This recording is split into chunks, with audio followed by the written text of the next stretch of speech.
Hey, everybody, and welcome back to another episode of Indie Game Movement, the podcast that talks about the marketing and business of indie games.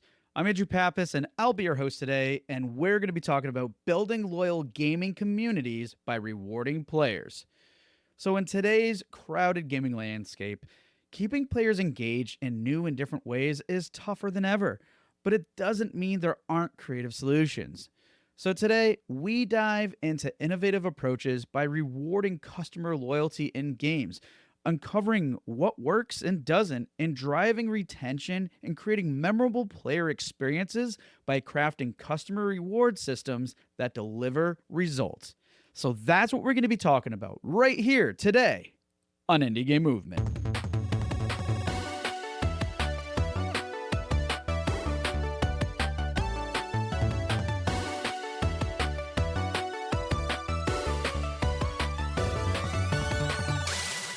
Hey, everybody, and we're back. And today with us, I have Spencer Colvin. Spencer, how is it going, bud? And glad to have you on the show.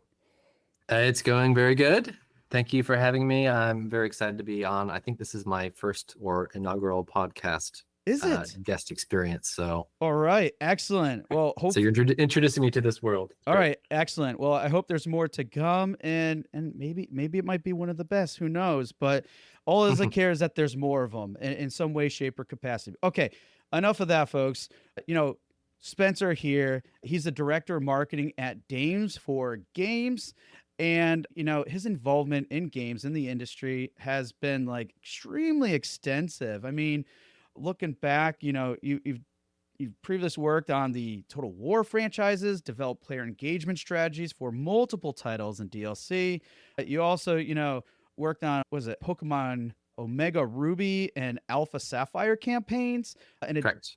And in addition, you did some major hardware and even software releases for Nintendo from like 2014 to 2016. So some big stuff there. Amiibo, I think, was one of them, being part of that product launch. And obviously lots of other successful launches across major platforms like, Steam, Epic, Microsoft.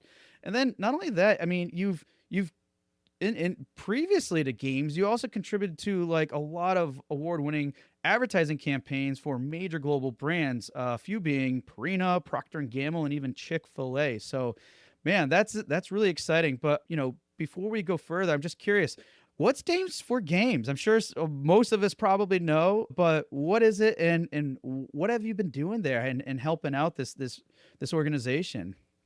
Oh, they're a lovely organization. So I always love to give a shout out to Dames for Games. I met the founder at Destiny Cleveland at PAX West, and just amazing person with an amazing mission. So the reality is it's a space to celebrate women and queer people in the games industry. And so they've participated in a few showcases that you've probably seen on IGN, giving credit to the developers, but also the people who play the games. So it's just a really fun way to spotlight the games that oftentimes may get overlooked by other giants in the industry. So I think it's a really great thing to be a part of. I'm just starting out with them, and I'm really excited to see where we take that in the future. Awesome. So yeah, I mean, based off of everything we just went through in your history, I mean, I really can't think of a better person to be part of that, to really get the word about, them, their message, and what they really believe in. So awesome. And glad that you're a part of that. So in light of all this, and I mean, clearly you're a busy guy and everything else, but that said, what are other things that you do to kind of unplug, relax? I mean, what do you do in your spare time, if you have spare time? Yes, with two children and working in the industry, it can be difficult. Without revealing too much of my personal life, as many in the industry have been affected by the layoffs, I think it is probably important to touch on that as well. And the state of the industry is still raking in billions of dollars, but people are hurting that work in the industry. And I myself am without a permanent role at the minute, so I'm actually volunteering with Dames for Games. But that does give me a lot of free time, doesn't it? to focus on personal projects or hobbies. I love learning languages, so I've been dabbling in learning Japanese again, probably the 5th time I've tried learning it. I love to draw. I like to do a lot of lowbrow, kind of the rubber hose style drawings, like Cuphead style characters. So I do a lot of drawing. Skateboarding when the weather's not too bad here in Oregon. It's quite cold and rainy, so we're not doing a lot of that now. But that's always a good thing to do. And of course, gaming. I'm always playing a new game or getting deeper into a game I already love. So Awesome. That's really some exciting stuff. And I don't know, maybe we'll have to talk after the fact about that Japanese because, I've tried learning Japanese, went abroad and haven't touched it again since. So maybe you can serve as a source of inspiration to revisit that. So we'll have to see. But wow, all amazing and awesome stuff. But in light of that, I want to get to have us, our listeners, and everybody learn you a little bit more. And to do that, we're going to go through the Q box round. For those of you who don't know, it's just a series of a few random questions I kind of prepared here for Spencer today. So Spencer, are you ready for the Q box round? yes, I think. All right, let's do it. Okay, name one thing that motivates you every day. Mm, I think that would be the passion of other people and the things that they create and the possibility of creating something like that. Yeah, no, totally. That's a good one. All right, next is what's the most common mistake you see companies make in the industry with their businesses? Hmm. The common mistake. Um, I think it would be assuming knowledge of customers based on what has been in the past as opposed to looking to the future. So this is the way it's been. This is the way it's always been. Some companies, use guiding principles and they never steer from them. But oftentimes those are rooted in traditions that, you know, with the changing demographic of people may not make sense anymore. So I think it would be looking to the past so much that it blinds you from the possibilities of the future. Okay, cool. So maybe a way to summarize that too would be like in a very broad stroke here, but making assumptions. Yeah, I think that's probably it.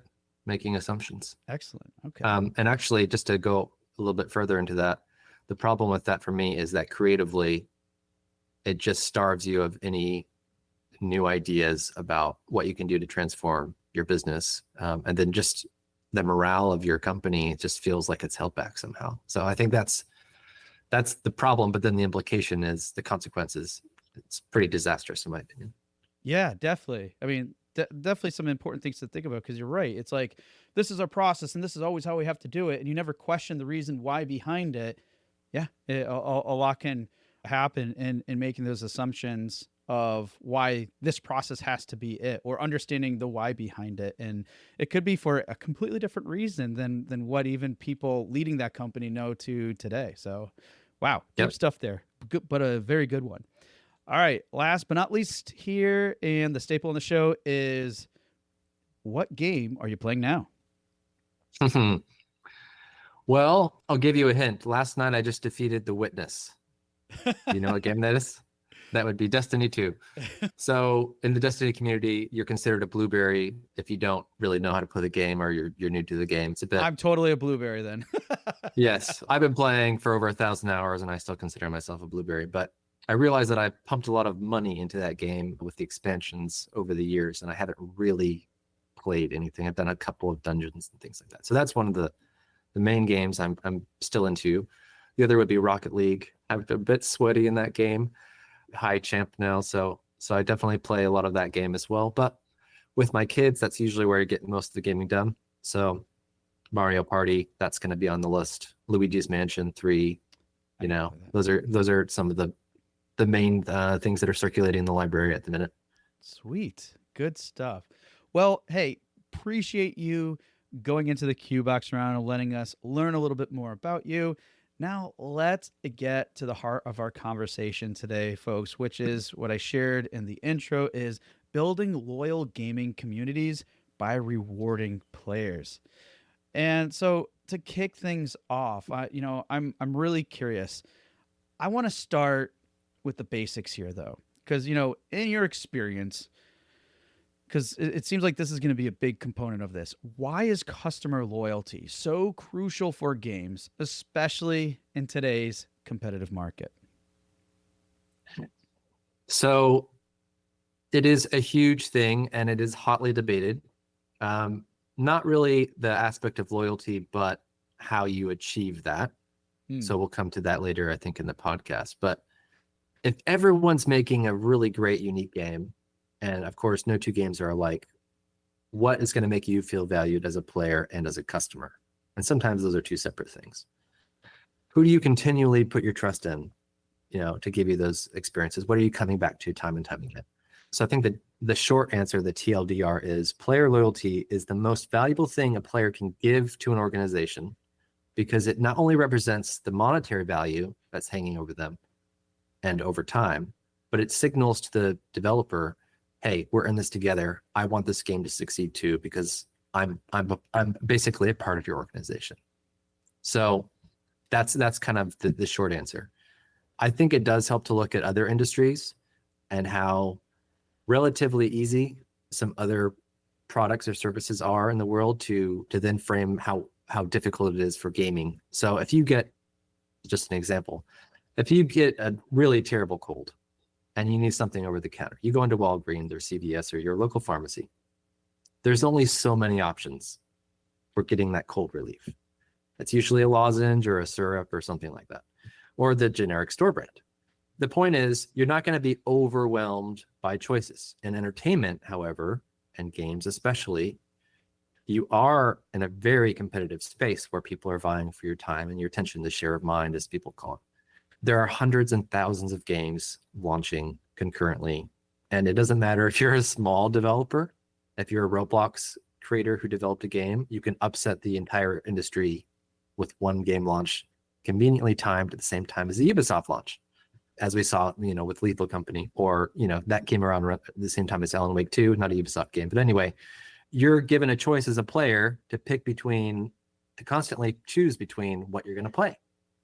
And this is not a respecter of how big your game is or how small your game is. It's just the amount of money you have that month and the decisions you make.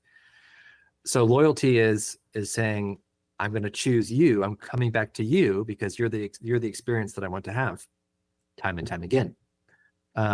So just to be clear, though, I'm not making an equivalence between loyalty and rewards programs, which we'll talk about in a minute, and loyalty itself. Loyalty itself is a principle of marketing, and it's the end result of all these positive experiences. The other is a means to an end. So a program can help maybe accelerate that. Anyway, yeah, that's kind of the gist. Okay, cool. Well, and you know what, too? I like one thing that you called out about talking about positive experiences, because I'm sure in some way, some people might look at what you said being like, well, wait a minute. Yes, loyalty is important, and yes, there's these things, but what about, let's say player play styles or behaviors and characteristics, like their general interests as it relates to specific types of genres or something, right?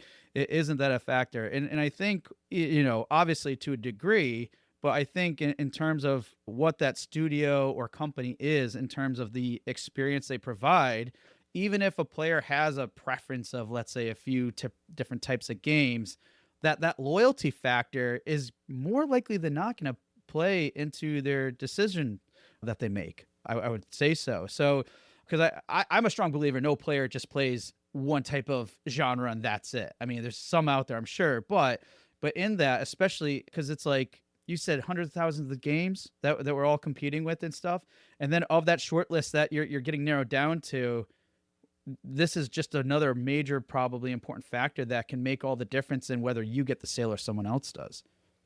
Yeah.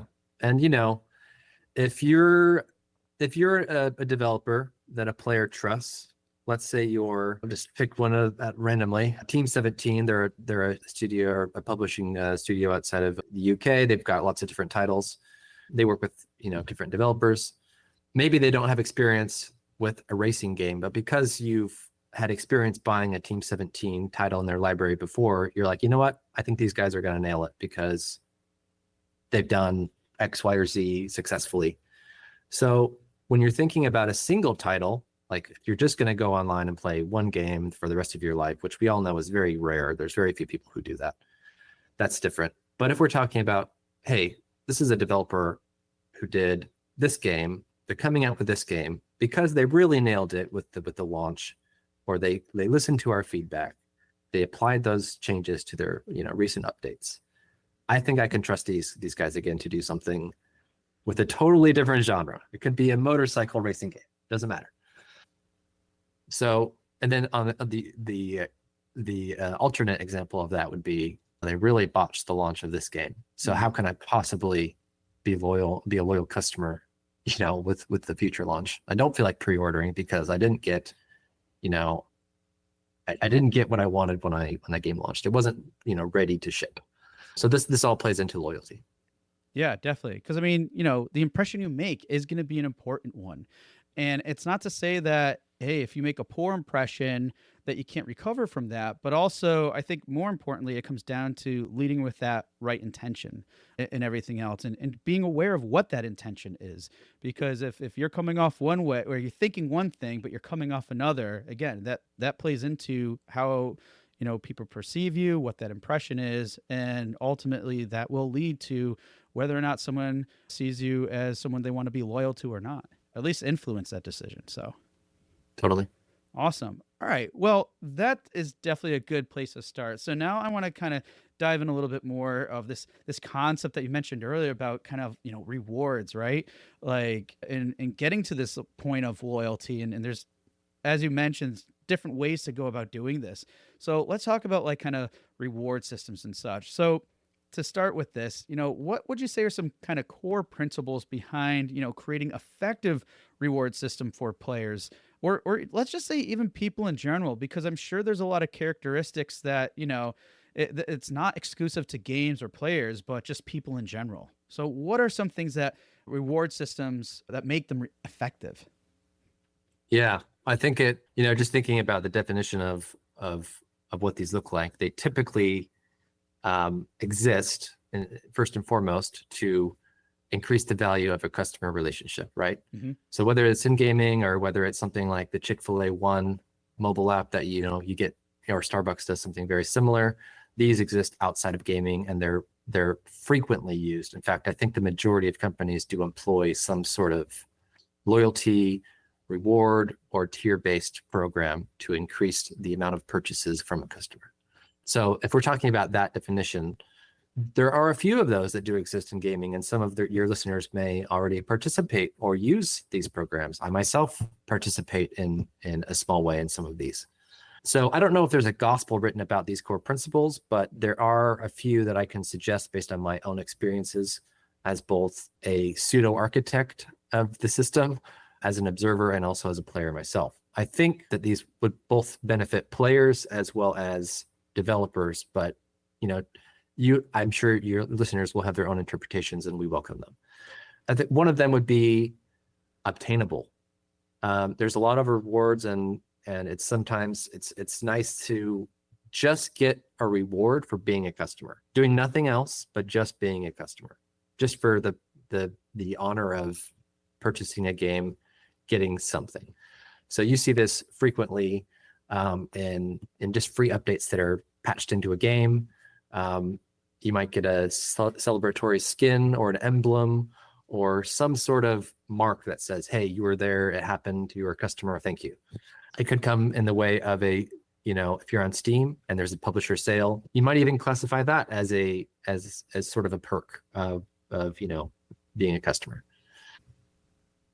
So the idea is you want to make it not so much of a grind, even when you're doing a quest line or something that sort of leads to reward. That grind or that adventure should not overshadow the end reward that you're going to obtain. So it has to be obtainable. In fact, it really shouldn't be a grind. That's probably not the right word to use. It should be an experience, a positive one. Another one would be community-minded.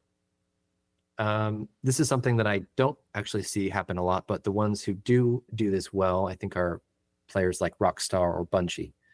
So what they're doing is really getting people to play together, and they're rewarding them together. And I think there's something to be said about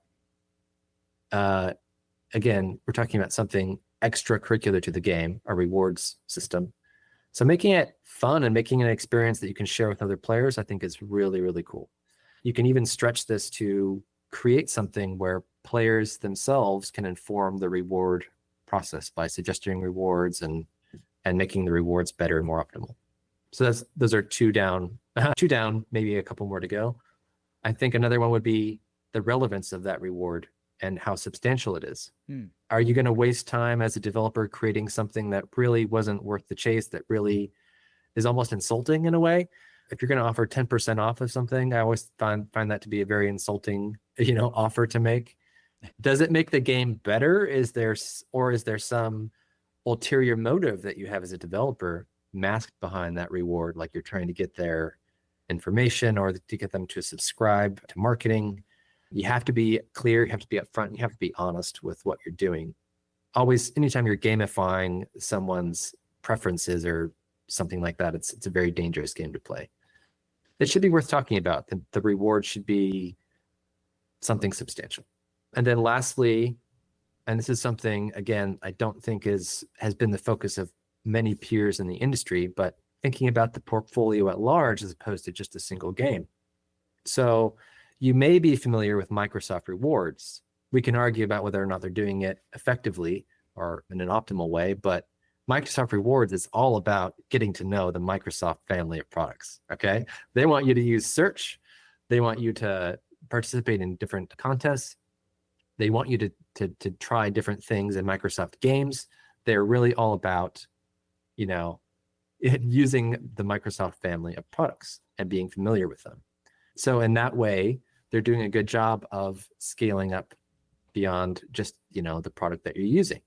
It's important to think about beyond just your hit game. Unless you're Minecraft, and very few will get to that point where they are Minecraft and they can afford to just think about one game. So if you just made a hit game, World War II game, and you're making a totally different Desert Ops game, your fan base may want to hear about that. They may be interested in that. So you would want to give some sort of reward or loyalty bonus to those that are trying this new game, even if it's just a nudge to get started, right? So these crossover promotions happen quite often, but a lot of times they're not the most effective things, in the world. Just the other day, I was on Discord. Okay, Discord has a new quest feature in the application where you can see all these different bonuses or quests to earn rewards. One of them was sponsored by Microsoft, no doubt, because it was a Minecraft quest to unlock a skull cloak. Okay, so what the requirement for that was playing Minecraft for 15 minutes. And I just immediately thought to myself, that is the most first level solution for this thing. You might as well just give it to me, because all I have to do is turn on the application, put myself in a closed enclosure so I don't get attacked by a creeper or something, and then I get the cloak. That's not really fun. All the pageantry is taken out of that, So I think there's probably a better way to have done that. One idea that comes to mind is, why don't you pursue a skeleton or a variant of a skeleton, which we know that there are plenty of those in Minecraft. So I think, thinking about not just the most obvious solutions for these rewards, but making them really fun and exciting and immersive. I absolutely love the last example you just provided, because as you were sharing some of these things, what was coming of my mind as I was thinking this, and perhaps maybe some listeners too, was, sometimes a lot of these can come forward, or at least what we recognize and what a lot of, let's say, AAA or other things are doing as like extrinsic value motivations, like extrinsic rewards, but they're not as intrinsic. And the example you just provided was, I think, kind of what you alluded to, is just really on the cusp there, because there was this potential reward. It's essentially an external reward. You get a skin, but the action to achieve that gets you into the game. And you said, you just build a shelter. Okay, you meet the requirement. Great. But what I think that the challenge, and I think some of the other ones that you mentioned too, depending on how they're structured and what's required for you to take some action and get some involvement, require some form of immersion and should incorporate fun, but also incorporate into the game to an extent, whether it's directly related to the in-game experience or indirectly related to that game experience, where it's now providing like a feedback loop and something else that's, hey, this is fun, this is engaging, therefore I want to go in and play more. Or maybe it's sending those subtle parts of subtly to the reptilian parts of her brain that are also relating to the things that happen in game. And so it's like now we're like, I think the example you just shared there, it's almost like taking a combination of intrinsic and extrinsic motivations, and I think that's like the best place to be when you can get to that. And then again, it's not just about gaming; it's about loyalty. It's really about the experience, like you shared in, because the more you create those types of experience and stuff, the more like people are like, hey, yeah, this is more of what I want, and you're going to stand out to me more because you guys do that really well. Yeah, absolutely. I think a lot of us could argue that these things, these extracurricular, as I call them, loyalty schemes or programs that exist outside of the game, um, may not be necessary with a very great game. That's not really the point I'm making. The point I'm making is whether or not we're putting these into practice, players are already, as you say, motivated by reward loops. That's just, I mean, some of us seek that sort of achievement. So really what we want to be doing, as opposed to thinking about adding more quests on top of quests on top of quests, is just how overall is the experience very positive when they're playing the game. Yeah. And do we think that they're going to like other games that we have or other experiences we have, and to introduce those. But this is all, this should already be an addition, right? This is a cherry on top to an already great product. So if you can't assure players that they're going to get a good product, I wouldn't, spend a lot of time thinking about, an additional reward loop or something like that. So it's definitely an addition to, as opposed to in place of. Yeah, no, I totally agree with that. And while you're saying that, just a quick example that doesn't relate to games, because I think these characteristics aren't exclusive to games, right? As I think we shared momentarily before. And the example I'm providing here is I'm a huge fan of Under Armour, because I think it's not only just like cost efficient in a lot of ways, but also the product's great. I love it. It fits right. It's durable. All these things and everything. But on top of that, they do have these point systems.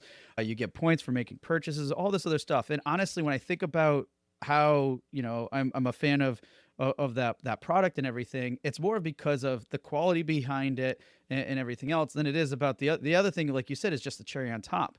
And I don't come back because of the points. I'm not making more purchases because of these points I'm collecting. That's like besides the point. But I think what it does is it, through the product being a good product or a good experience and everything else, and then everything else on top of that just kind of like creates like compound interest, if you will. Yeah, just building up that loyalty. absolutely. I think another word I've heard used in this context is sort of a force multiplier. Yeah. So is it the reason why you stay? Is it the reason why you're not going? I don't know. It's very difficult to calculate those things. We've tried many times to figure out, to single out that variable and determine if that's the reason why someone's staying and playing. It's less about that. It's more about it's the wrapper around the whole thing. Like we really value you. It's communicating that we value the player, that we want them to stay, and that we want to give them bonuses if they're already going to play and buy and purchase things from us anyway. And there you go. Yeah, definitely. Okay, cool. Now I'm just curious too, because in light of talking about this, some of the things, and I'm again a broad stroke here, but some of the things we can probably associate with being, let's say, monetary and not reward. And I'm not saying necessarily, or let's say call it more transactional, not necessarily monetary, right? Sure. But especially like, oh, you make a purchase, you get points or whatever, things like that, right? Or you get a discount and, those types of things, more transactional related. What about like, non-monetary rewards or non-transactional, as I'm defining it here? Let's say like, exclusive content or in-game achievements. You mentioned that. I mean, how do those types of things, those non-transactional type rewards, play in, fostering loyalty? Or does it do so deeper? Is there a benefit over transactional ones, or I mean, you tell us, what are some ways that these could play into fostering loyalty? Yeah, I think those are some of my favorite, based on my personal experience running a program for Total War, but also just thinking about, how a lot of these insider clubs got their start. If you go back to the days of Atari, and I think Nintendo as well, Atari used to have an insiders club, which was, way obviously before the days of the internet when you can get news from, Game Rant or Kotaku or whatever. It was, you're getting Atari news directly from the source. You're getting the updates on the latest games coming out. So there was this feeling of, which was very prevalent in the 80s and 90s, these sort of snail mail clubs where you would get these magazines or news. And that was just a very cool thing. Mm. It might be an outdated concept for a lot of people today, but you sort of see the value in that with a lot of influencers now who are getting access before other players, and they're getting to try things. So it's kind of almost like a smaller scale thing. But even on a larger scale, I think one of the most successful loyalty and rewards programs that we can talk about and should talk about on this podcast is My Nintendo. They've definitely had their missteps over the last couple of years, but because Nintendo has set the bar for delivering quality experiences for your entire family and really recognizable IPs and characters, that program is successful because people they already love the product, so it just works really well. People shell out their coins or their silver and gold coins for wallpapers, for cases for their 3DS, for their Switch alternate covers that for Octopath Traveler or whatever it is. They have a really great library and portfolio of stuff they've given away that's not really just necessarily the points. It's all the other stuff they give you. In my experience at Total War, for example, we gave away music and wallpapers. These are often sold on Steam as well as additional content, but players really appreciate getting that sort of insider approach to the game. It feels like they're sort of co-developers in that sense. They're getting really close to seeing how we built the game, what makes us passionate about the game, all the love that went into the details of that game, including the music and the art. And those things make great giveaways and great incentives to, stay a fan, really. Yeah, exactly. And I've heard other stories like this too, where I think, what was it, Supergiant? I think it was a friend of mine that shared this, where, because he's a fan of theirs, and they did a release, I think, of their audio tracks on vinyl, of all things, right? Right. But right. I'm sure there was enough reason or had enough information to make that call, and that's something. And I don't even know if he was big into vinyl or not, but like that's something that really resonated really well with him. Just to know that they went to that extent for something that is maybe slightly up and coming cult following. Maybe cult is a wrong word for that, but just the point is, it's a medium that not many people are interacting with anymore, right? But yet they still put it out there. It has so many other like components to it that really resonated with that audience and stuff. And here we are talking about it now on something like that. But it's like going to that depth and understanding in terms of, like some of the things we mentioned before is like really, understanding the value, what is the intent behind it, and how does it like play in other ways and other characteristics that, people as a whole like to engage with in this holistic experience, not always just focusing on either transactional or just the in-game stuff too.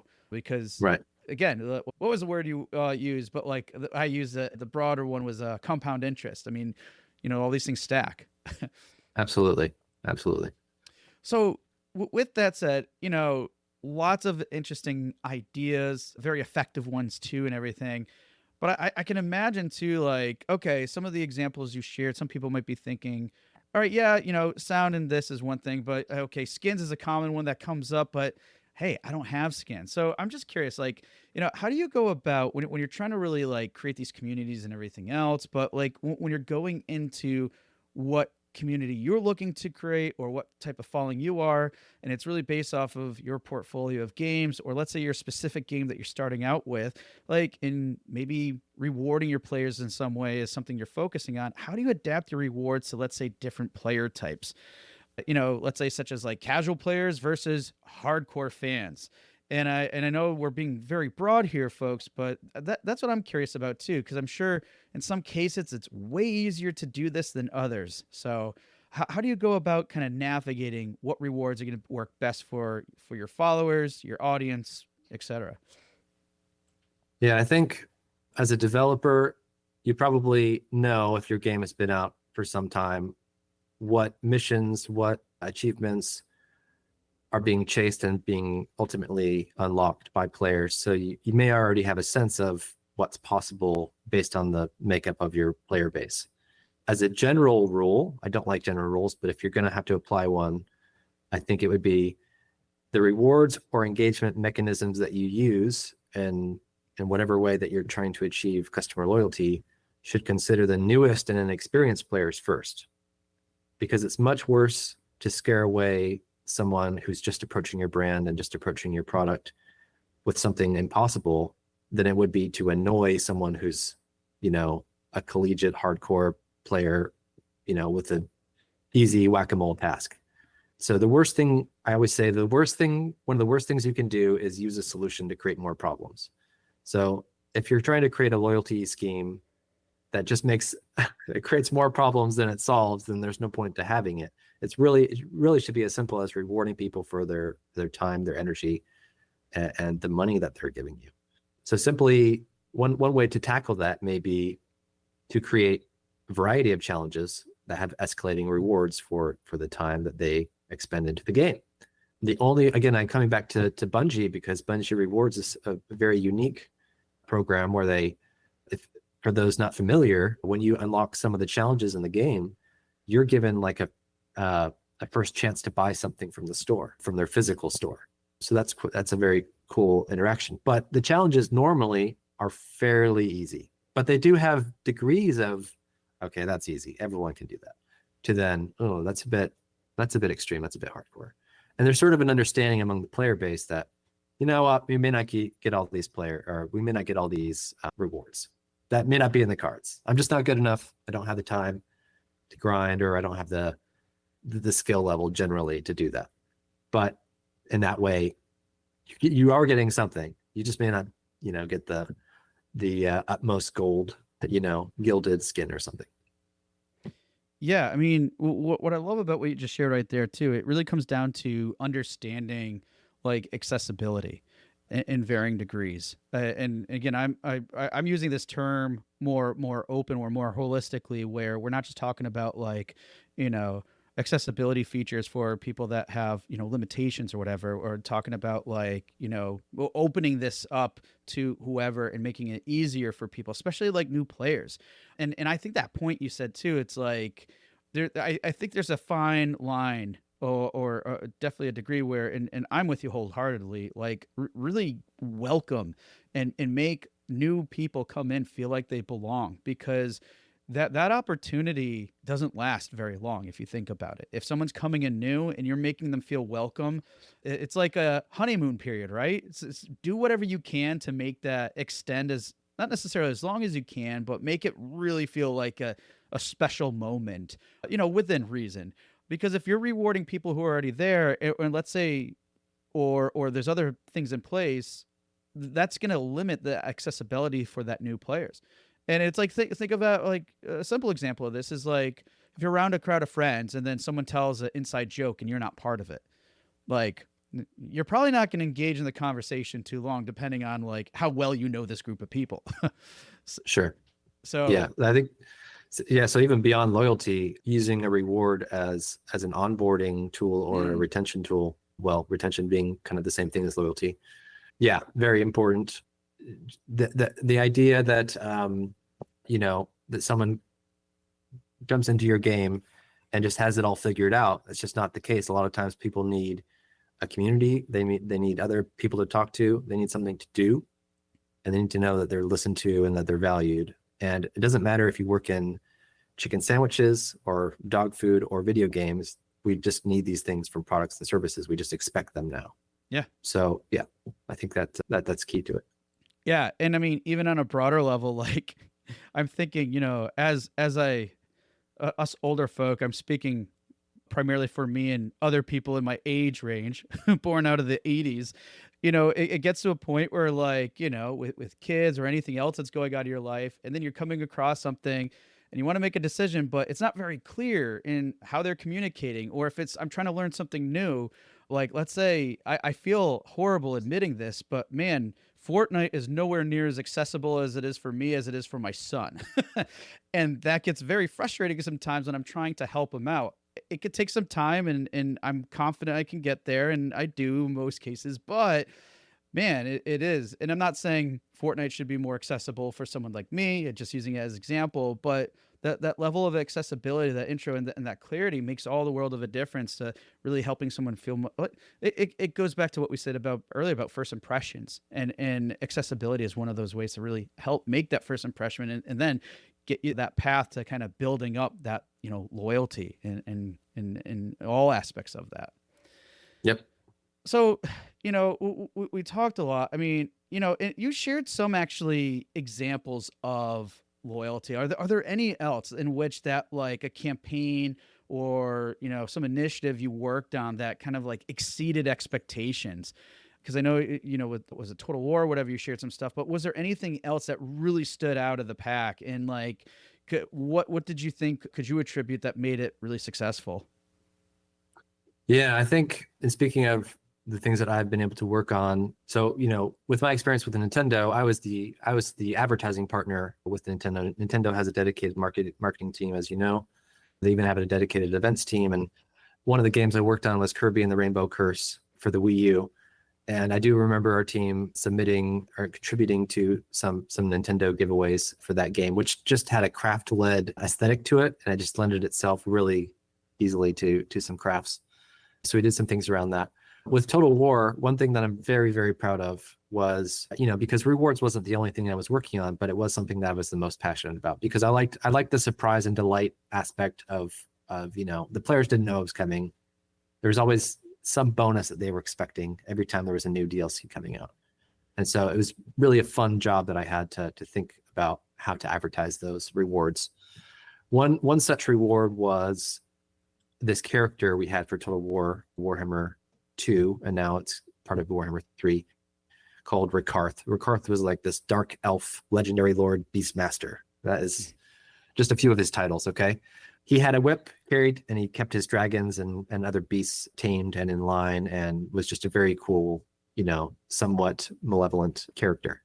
What made this particular promotion very cool was that we really treated it like it was premium DLC. Now, if you don't know about Total War Warhammer, a legendary lord is a pretty big element of a paid DLC. It's a character that has their own missions, their own, campaign mechanics. It's a pretty big deal for the community. So to get a free legendary lord is a very big deal. Not only that, but this character that we gave away was voiced by Iwan Rayon, who is most known for his role in Game of Thrones as Ramsay Bolton.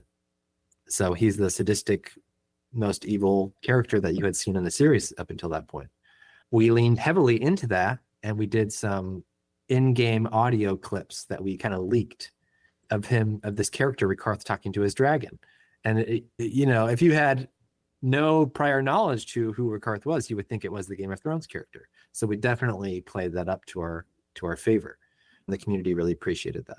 In the end, we gave away the character. It was a success, not just because of the number of people who were claiming it, but we also saw, on the financial side of things, renewed interest in the game and additional purchases of both Warhammer 2, the base game, as well as the upcoming Warhammer 3 game that was coming out. So I think, just speaking to the developers out there who are listening, I think there is something to be said about the halo effect of doing things like this that can pique interest into your portfolio. Again, don't think about just the single IP that you're selling. Think about your customer relationship. Think about the long term. Think about what you as a studio offer players beyond just the game. And it also just helped players reiterate to them, oh, this is why I'm signed up to Total War Access, which was the name of our insider program. This is why I'm a member. This is exactly why I'm a member, because I get free stuff. I get news delivered to my inbox when in case I don't want to be on social media all the time. I get downloadable stuff. I get free ebooks. This is why I'm a member, and it's free. Why would I not, have an account? So that was a really fun thing to work on. Yeah, no, definitely. And I mean, it's really cool to hear that too.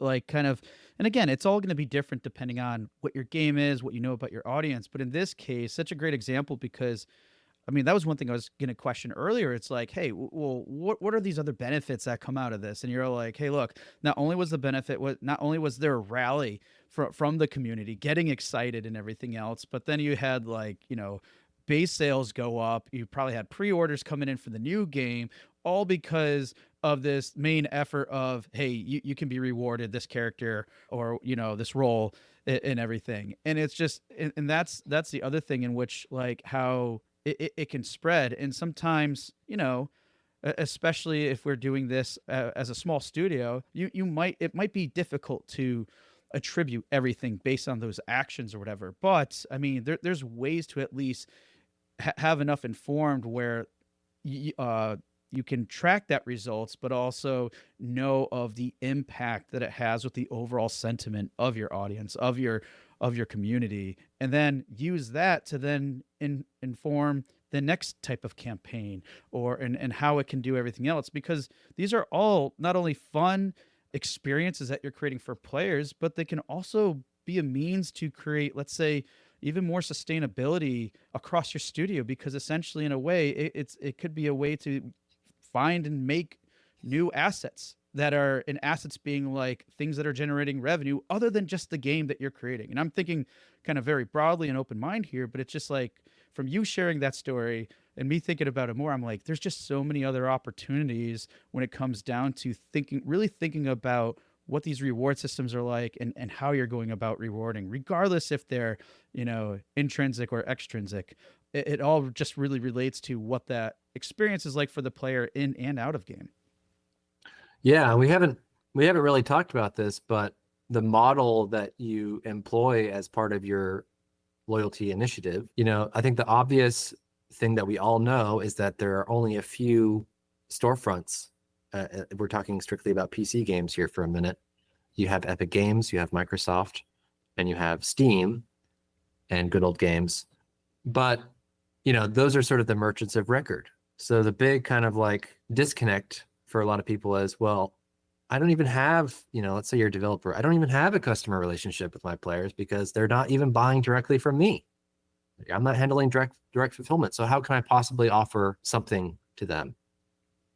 And the reality is, again, as I said in the beginning, try not to think about the system as a solution. Just think about loyalty in general as a principle of marketing. Mm. And then, yes, there are definitely advantages to selling directly to your customers. Ubisoft, I'll come back to that in a minute, but Ubisoft, for example, they have the behemoth Ubisoft Connect and Ubisoft Store system, which is on paper has everything I've been talking about. It has community connectivity. It has getting rewards for purchases. It has free stuff that they'll give away. But then the execution of that is hotly contested as being a good thing, right?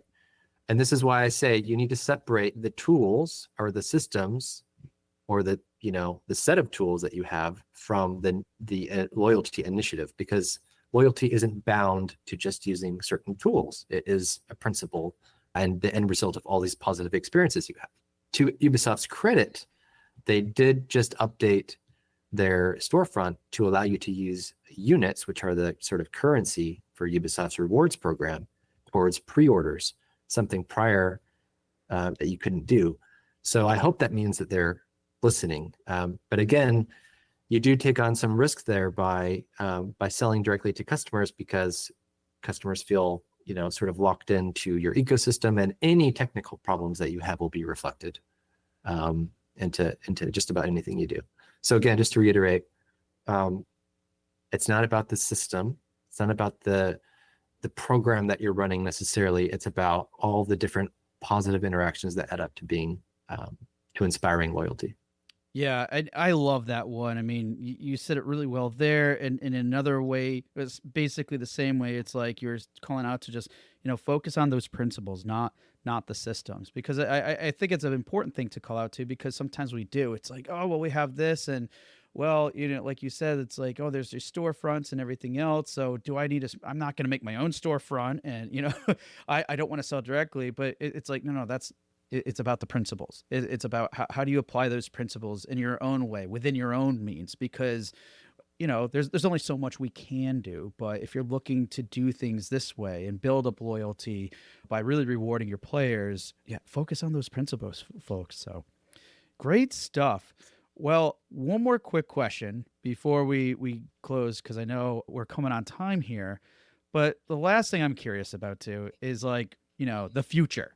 You've worked a lot with loyalty rewards and everything, but and I'm just curious, like, what are your thoughts? Like, how do you see these rewards evolving? Whether it be like specific one, like point systems, or free content, whatever these rewards are, how do you see these things evolving over time, or do you see them evolving at all? Does it just fall right back to the principles more than anything, regardless of what specifically the rewards are? Yeah, if I had my way, if I had a magic wand, if I had the convincing power to go to and do a tour to all these different game developers and help them, I would. So your podcast is going to have to do that for me, I think. But and it's a tough one to ask, but I'll do my best. I think we're going to continue to see some of the trends in the games industry affect how loyalty and reward initiatives work. So I do think that the acquisitions are never going to stop. I think we're going to see, similar to streaming services that are now combining packages and bundling things, whereas before it was, wait, this is basically the same thing as a cable package. What are we doing here? We didn't learn anything. And now, they're bundling Disney and Hulu and all this kind of stuff. I think we're going to see Microsoft and Epic acquire more studios. And then as an extension of their big publishing power, they may, allow you to earn rewards across those different games.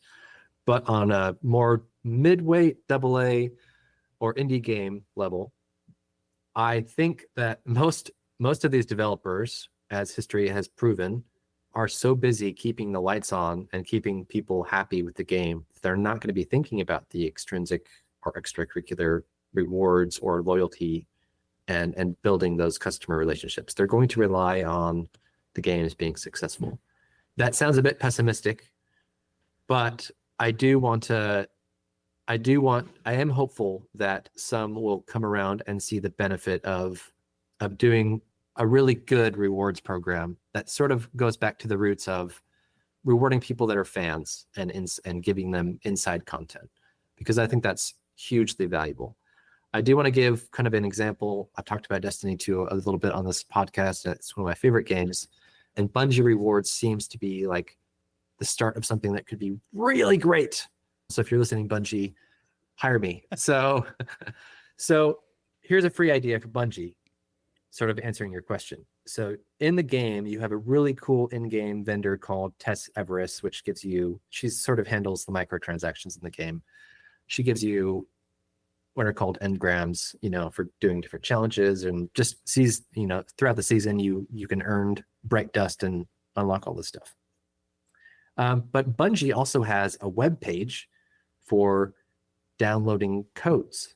So you manually copy a code, and you redeem things. This is a very common thing in the games industry. Even Amazon with Prime Gaming, when they give away things on their Prime Gaming dashboard, oftentimes that's a code that you have to copy and then go to another storefront and redeem it. It's full of knots. The user journey is quite, complicated sometimes, depending on the merchant. And it's like, it just begs the question, like, why are we doing this? So if Bungie could just find a way to allow players to go into the game and unlock something without going, externally to a website, and make it part of the game loop, that could be a really fun way to earn reputation with that vendor. There's just so much potential right? To bring these experiences more in line with the game itself, as opposed to making them feel like like you're in a Walgreens and you're doing this little points thing and it's a bit dorky and a bit weird. Instead, making it actual part of the game experience. There's just a lot of untapped potential there. Rockstar Social Club, now called Rockstar Games. They recently sort of taken away the branding of Social Club, but they're doing that to an extent as well with GTA Online. They're making it a bit seamless by partnering up with people. You get double the rewards, and that takes loyalty to the next level, which is sort of advocacy, which is a huge leap where you're actively getting people to talk about your game as opposed to just staying with you as a customer. But again, I foresee that a lot of people will simply not take the time to do this because outside of the value that they're already getting with the game, they're not going to be chasing more and more. So it will probably stay as a publisher level thing for a long time. But again, look at My Nintendo, look at Bungie Rewards, even Alienware is trying to do something. So there's lots of ideas out there. I think that the most likely thing is if you have plans to do more games, it really makes sense to do something like this so you can extend your customer relationship beyond just the single IP. Yeah. Wow. Great stuff. I love it. And some really good ideas. And still, I mean, yeah, what you shared was pretty applicable to, bigger type studios, but it's all a matter of, hey, how else can you look at this from your perspective, from your means, and apply it? And if you can, it sounds like there's some great opportunities there. So awesome stuff. Yeah. Well, Spencer, we're definitely here on time. Can't thank you enough. But before we go, any suggestions, tips based on what we talked about that you could, share with our listeners today? Ooh, take care of your creative teams. Take care of the people that are thinking creatively. This is sort of unrelated to maybe the loyalty topic, but just take care of each other out there. Relationships are the most important thing in this industry and what we do. It's what we're going to take with us after we leave. And I don't just say that as a personal tip, but also as a business, as a way to accelerate and transform your business. Take care of especially the people who are creating things, who are crafting things, because that relationship is huge. It's so valuable, especially when you're thinking of developing content ideas for how to engage customers. That's where the inspiration comes from. Excellent. Love it. Well, I really can't thank you enough, Spencer. It's been great. If if people want to reach out to you, connect with you, loved the ideas that you shared, where can they connect or reach you? Oh, I should probably get that website that I've had on my to-do list up and running. I don't have one yet, but I think find me on LinkedIn. That's probably the best way. I'm starting to be more active on Blue Sky as well. I'm going to be doing a lot more industry-focused posts. I'll be talking about this topic, for example, loyalty and rewards. I'll talk a lot about brand and creativity and games. That's actually something I would love to talk about on another podcast, is how we're not using that to our advantage. Where everyone's doing a game tree. We need to be doing a lot more than that to advertise and promote the games that we work hard on. So I think the easiest would be find me on LinkedIn, Spencer Colvin.